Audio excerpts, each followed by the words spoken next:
Então vamos lá, meninos, voltando para cá.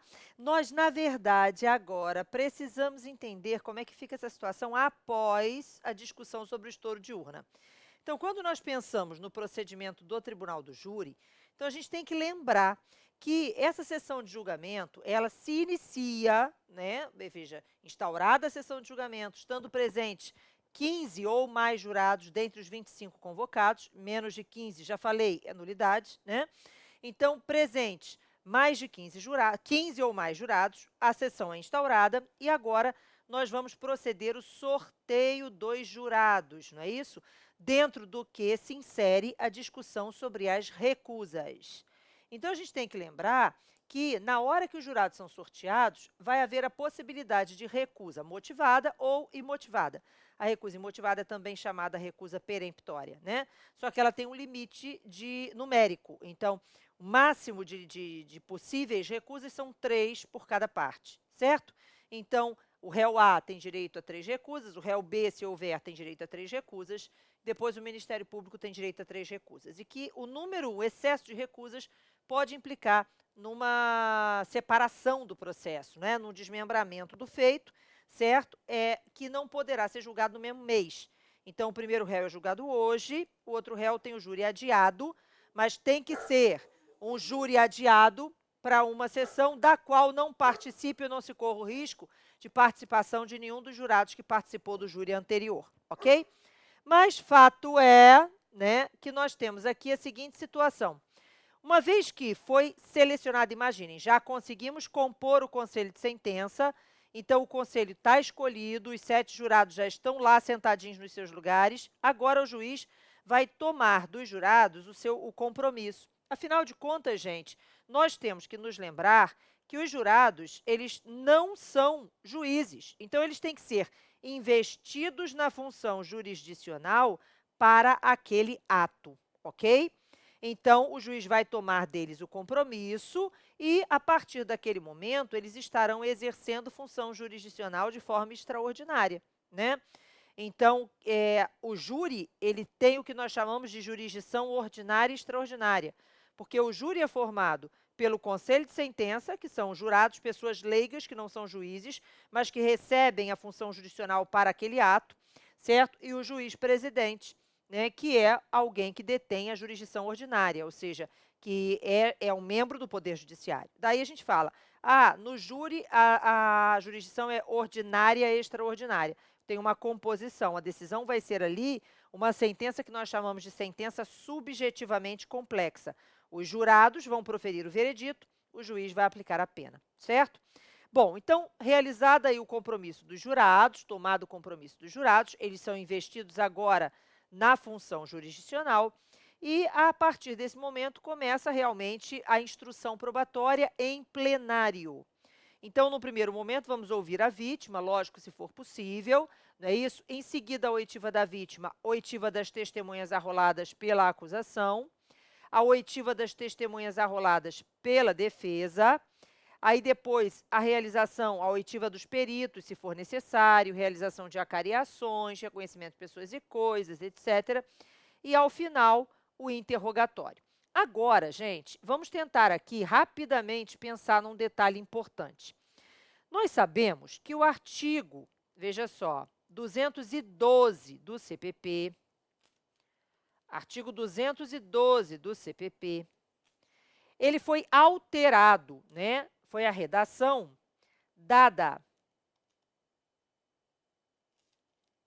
pela Lei 11.690 de 2008.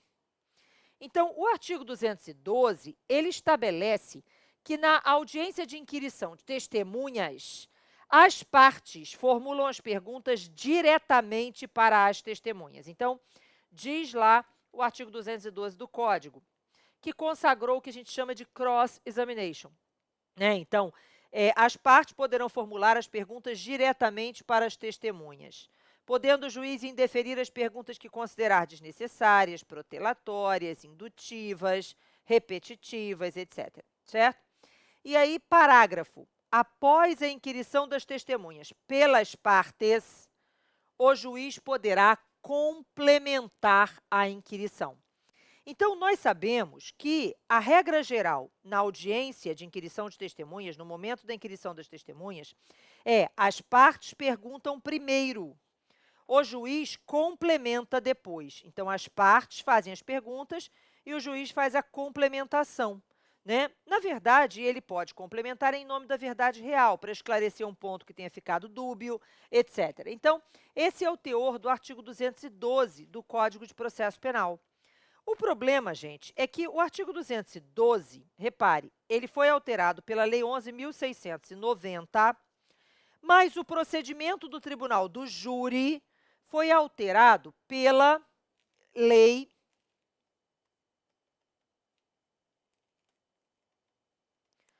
11.689 de 2008. Repare que é uma lei antes, né? Mas as duas leis, gente, tramitaram juntas. Elas correram juntinhas, etc.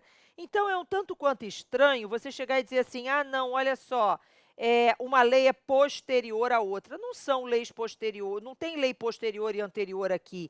Elas tramitaram em conjunto. A hora que foi sancionada pelo presidente da República, que, na verdade, mudou aqui, foram sancionadas praticamente, se não foi no mesmo dia, foi um dia para outro e tal.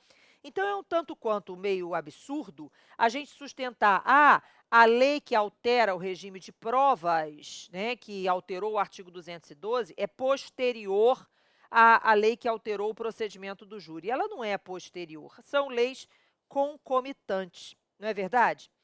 Mas aí o que acontece, gente? Acontece o seguinte, a gente tem que tomar cuidado, porque realmente, quando a gente olha, né, quando a gente olha o artigo 212, a ordem de inquirição das testemunhas primeiro perguntam as partes, depois pergunta o juiz.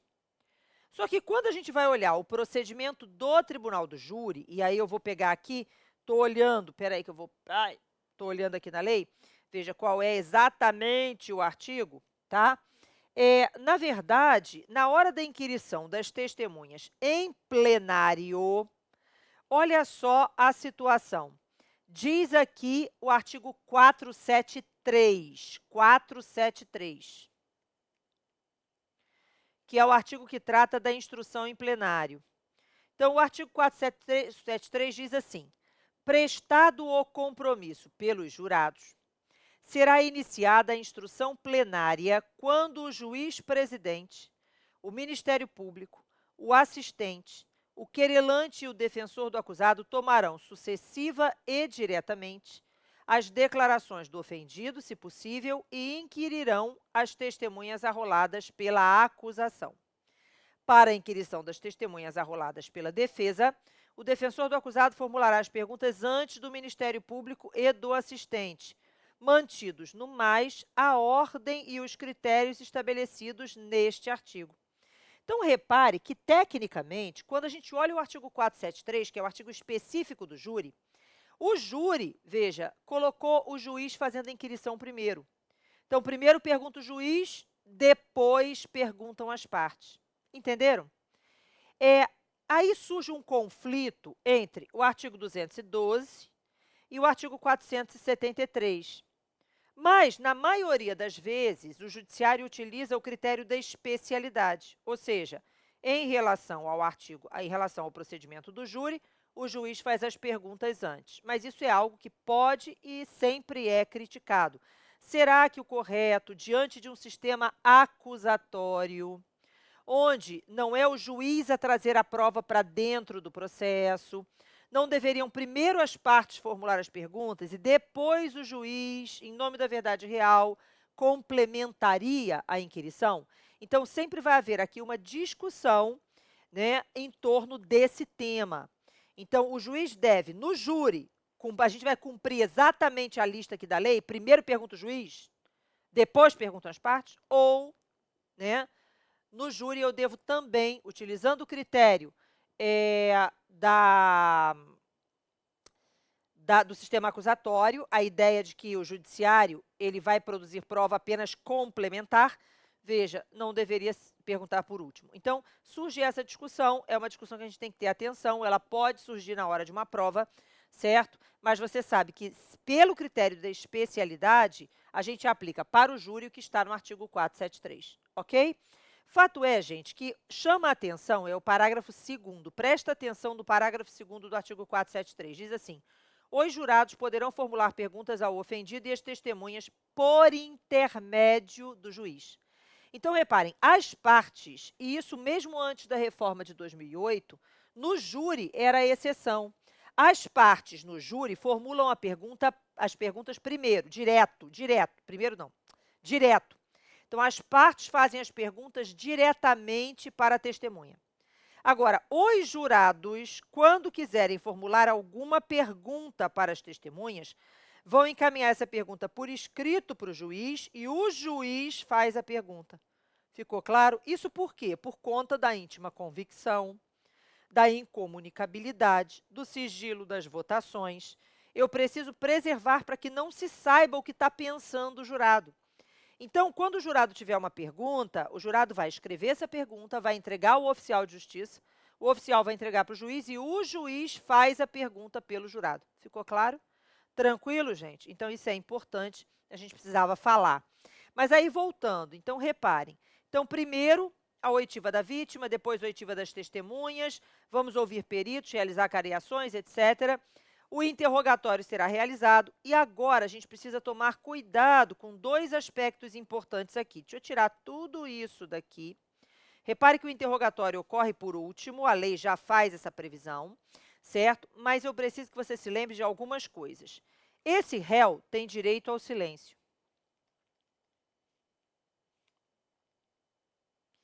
E tem direito de não produção de prova contra si mesmo.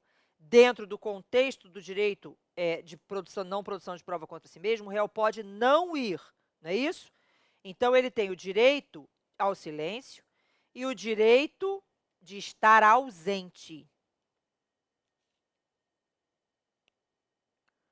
Então, pode acontecer uma sessão de julgamento sem que o réu lá esteja. Ficou claro? E aí é importante que você saiba, e a lei é bem clara em relação a isso no procedimento do júri, que se o réu ficar em silêncio, se o réu não comparecer, na hora dos debates orais, qualquer alusão ao silêncio do réu em caráter pejorativo, qualquer alusão à ausência do réu em caráter pejorativo vai gerar nulidade, ok? E é uma nulidade por cerceamento de defesa, é uma nulidade por quê? Porque, na verdade, eu estou violando o direito do réu de não produção de prova contra si mesmo. Então, a gente tem que tomar cuidado, o réu não pode ser prejudicado pelo seu silêncio. Ele não pode ser prejudicado por não ter ido. Isso é muito importante no júri, porque senão a gente, veja, os jurados, uma fala do Ministério Público, por exemplo, dizendo assim, viram? O réu nem aqui apareceu. Isso pode ser encarado pelos jurados como algo que, evidentemente, possa acabar prejudicando o acusado. Então, para evitar que o réu seja prejudicado pelo seu direito de não ir, para evitar que o réu seja prejudicado pelo direito de permanecer em silêncio, qualquer alusão ao direito ao silêncio, certo? Em caráter pejorativo, vai gerar nulidade, ok? Entendido, gente? Então, é importante que você tenha isso em mente. Olha só o que estabelece o artigo 478 do Código. O artigo diz assim, durante os debates, as partes não poderão, esse artigo é muito importante. Então, durante os debates, as partes não poderão, sob pena de nulidade, fazer referências. 1. A decisão de pronúncia, as decisões posteriores que julgaram admissível a acusação ou a determinação do uso de algemas, como argumento de autoridade que beneficiam ou prejudiquem o acusado. E 2, ao silêncio do acusado ou à ausência de interrogatório por falta de requerimento em seu prejuízo. Então, as partes não podem fazer alusão a isso. Então, não é possível, por exemplo, nem que a acusação nem que a defesa cheguem e digam assim, tá vendo? Olha só, o juiz pronunciou o réu. A pronúncia é uma demonstração de que o juiz entendia que tinha prova. Lembra? Então, não é possível o excesso de linguagem na pronúncia e não é possível que a gente se utilize da pronúncia como bravata para tentar convencer o jurado. Da mesma forma, eu não posso fazer, olha, o réu é tão perigoso que está até algemado. E a utilização das algemas em plenário do júri tem que ser muito bem fundamentada. Ficou claro? Por quê? Porque a utilização pura e simplesmente das algemas, sem qualquer justificativa no plenário do júri, já demonstra ou já leva o jurado ao entendimento de que aquela pessoa é perigosa. Então, de preferência que o réu não permaneça algemado no júri, sob pena de nulidade. E a mesma coisa quando se faz alusão ao silêncio. Então, esse artigo é importante, o 478, eu quero que você tenha atenção a ele, tá? Tudo ali é causa de nulidade quando violado, certo? E aí, finalmente, nós vamos passar aos debates orais, não é isso? E o que nós temos aqui nos debates orais? Bom, agora, novamente, nós vamos ter uma possibilidade de separação do processo. Só que, nesse caso, é uma separação antecipada, uma separação facultativa. O que acontece? Quando você tem um processo com excesso de réus, então imagine que você tenha um excessivo número de réus no procedimento do júri. O ideal é que o juiz não leve todos os réus a plenário ao mesmo tempo. Então, antes da sessão de julgamento, o juiz já realiza o desmembramento. Ele já separa esses réus e aí coloca 2 réus no máximo, 3 por sessão, etc., para evitar um julgamento muito longo e no qual se possam confundir as teses acusatórias e defensivas. Então, a gente precisa tomar cuidado porque existe tempo de debate oral limitado. Então, a gente tem que pensar assim, espera aí, Ana, como é o tempo de debate oral? Então, realizada a instrução probatória, então, ouvidas todas as testemunhas, ouvido o acusado, se ele quiser falar, evidentemente, etc. Veja, agora nós vamos iniciar os debates orais. E aí, nesse caso, presta atenção, a regra é basicamente essa. O MP, então, prazo de debates orais. O MP tem 1h30 para falar. Em seguida, a defesa terá 1h30 para os seus debates orais. Reparem, se o MP usar menos do que 1h30, mesmo assim a defesa tem direito a 1h30. Então, é 1h30 que a acusação vai usar ou não. 1h30 que a defesa vai usar ou não. Depois que a defesa tiver apresentado seus debates orais, a acusação pode pedir réplica. Então, quem pede a réplica é a acusação. A réplica é de 1h. Ficou claro? Tranquilo, gente? Entendido? Certo? E depois da réplica, nós temos a possibilidade da tréplica. Reparem, isso é muito importante, eu preciso que você tenha isso na cabeça. Olha só, gente. A réplica, ela pode ou não ser requerida pela acusação. Então, a acusação, em geral, ela pede réplica quando ela quiser contra-atacar, é uma forma de se garantir o contraditório. Quando ela quiser contra-atacar aquilo que foi dito pela defesa na sua sustentação oral. Então, a acusação teve 1h30, a defesa tem 1h30, depois a acusação tem direito a 1h de réplica. Se a acusação pedir réplica, a defesa tem direito à tréplica. Então, é importante que você saiba disso. Espera aí, a defesa só tem direito à tréplica se houver réplica. Então, nesse caso, repare, réplica da acusação, a defesa, então, poderá postular a tréplica, que também será de até 1h, ok? Então, 1h30 para a acusação, 1h30 para a defesa, réplica de 1h, tréplica, então, de 1h. Ana, vamos imaginar que a acusação não peça réplica. Se a acusação não pedir réplica, não haverá tréplica. É simples, ok? Mas, Ana, e aí vamos imaginar, uma vez a FGV cobrou isso na primeira fase da OAB. Vamos imaginar a seguinte situação. Na hora que o juiz, a acusação já apresentou sua sustentação oral, a defesa já apresentou sua sustentação oral, e aí agora o juiz vira para o Ministério Público, vai fazer uso da réplica, e aí o promotor virou e falou assim, não há necessidade, já estou aqui tranquilo, tenho certeza de que o réu vai ser condenado. Olha só, ele não fez uso do prazo de réplica, mas a manifestação dele, ela era passível de convencimento dos jurados. Os jurados, quando olham para ele, pô, o cara está dizendo que não quer porque não precisa, que está convencido de que está tudo bem. Então, na hora que ele faz esse tipo de manifestação, ainda que uma manifestação em uma frase, em uma manifestação sucinta, aquilo é considerado réplica. E a defesa, portanto, terá direito à tréplica. Então, eu preciso que você se lembre disso. Então, se o juiz vira para o Ministério Público e diz assim, vai fazer uso da réplica, ele diz, não, excelência, não há necessidade. Ou, não há necessidade, já pegou pesado. Né? Assim, não, excelência, beleza. Mas se ele falar qualquer outra coisa que possa, na verdade, incutir na cabeça do jurado, que o cara tá lá tranquilão, de que, o jurado pensar assim, poxa, se ele fez isso, ele está muito seguro, né? Olha só, qualquer manifestação nesse sentido, veja, o entendimento da jurisprudência é de que a defesa tem direito à tréplica. Ficou claro? E aí vai ter 1 hora para falar. Ficou entendido isso, gente? Então, novamente, MP, 1h30 de réplica, de debate, sustentação. A defesa, 1h30 de sustentação, ok? Em seguida, o que nós teremos, eu estou procurando aqui, oh meu Deus do céu, cadê? Aqui, tá ótimo. Tá direitinho aqui, é o artigo 477, que traz para a gente o tempo do debate oral, tá? Então, o que a gente tem? A gente tem 1h30 de sustentação oral da acusação, 1h30 da defesa, réplica, tréplica. Agora, vejam só, gente, e se houver assistente de acusação? Se existe assistente de acusação, o MP pode franquear uma parte do seu tempo ao assistente, ok?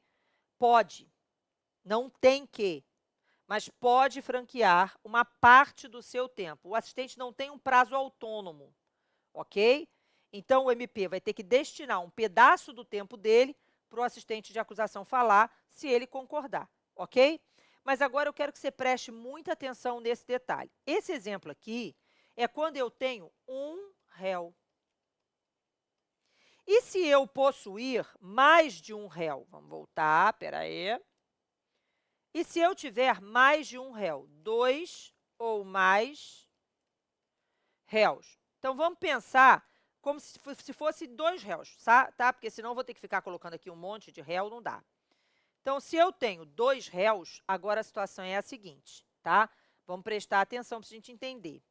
Nesse caso, o MP vai ter direito a 1h30 mais 1 hora. Então, 2h30. Então, eu vou acrescentar 1 hora em cada tempo. A defesa vai ter direito a 2h30. Ana, mas espera aí, a defesa de que réu? A defesa como um todo. Exatamente. Então, o que vai acontecer? Os advogados vão ter que entrar num acordo sobre o tempo que vai ser de cada um. Então, espera aí, cada um vai ter 1h15? Como é que é isso? Então, as defesas vão ter que entrar em comum acordo. Ana, e se as defesas não entrarem em comum acordo? Se as defesas não entrarem em acordo, o juiz vai dividir o tempo. Por isso mesmo, gente, olha para cá, 2 réus dá para fazer. Mas se forem 4 réus, vai ficar com que tempo para cada um? Por isso mesmo que o juiz não deixa acontecer, ocorre a separação facultativa. Então, antes da sessão de julgamento, o juiz já desmembra e deixa no máximo 2, 3 réus em cada sessão. Não mais do que isso, para não haver prejuízo para as teses defensivas. Ficou claro? Então, o que você tem? 2h30 para a acusação, 2h30 para a defesa, aí a acusação vai pedir réplica, que será de 2 horas, vai ser acrescido em 1 hora, duplicado o tempo da réplica. E se a acusação pedir réplica, a defesa vai pedir tréplica, que pode ser de até também 2 horas. Novamente, com o prazo dividido o tempo dividido entre os advogados de comum acordo. Se eles não entram no comum acordo sobre a divisão do tempo, o juiz determina quanto seria. Ficou claro? Feito isso, gente, apresentados os debates orais, agora nós iremos para a sala secreta para fins de resposta aos quesitos. Antes disso, o juiz já vai formular a leitura dos quesitos no próprio plenário e depois se dirige com os jurados, o oficial de justiça, advogado, MP, para a sala secreta. O réu não vai para a sala secreta, tá bom? E aí, como é que é essa ordem da quesitação? E o que que acontece nessa segunda etapa do julgamento? A gente volta já já.